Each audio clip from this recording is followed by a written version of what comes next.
NEET தேர்வுக்கு எதிராக தொடர்ந்து போராடுவோம் என அதிமுக ஒருங்கிணைப்பாளர் ஓ பன்னீர்செல்வம் தெரிவித்துள்ளார்.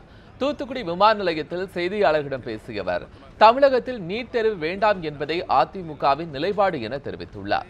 திமுக வெற்றி பெறும் என வந்த கருத்து கணிப்புகள் எல்லாம் போலியானது என்றும், அதிமுக கூட்டணி தமிழகம் மற்றும் புதுச்சேரியில் 40 தொகுதிகளிலும் வெற்றி பெறும் என்றும் அவர் நம்பிக்கை தெரிவித்தார்.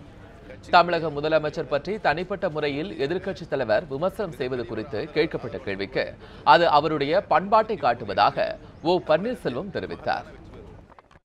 ஒரே மாதிரியான ஆதரவலை அனைத்து இந்திய அண்ணா முன்னேற்ற கழகம், பாரதிய ஜனதா கட்சி, பாட்டாளி மக்கள் கட்சி, தேமுதிக, புதிய தமிழகம், புதிய நீதி கட்சி மற்றும் பல கட்சியினுடைய உறுதுணையோடு உறுதியாக மிகப்பெரிய ஒரு ஆதரவலை உருவாகி இருக்கிறது. உறுதியாக 39 இடங்களிலும் தமிழகத்தில் மகத்தான வெற்றி பெறும்.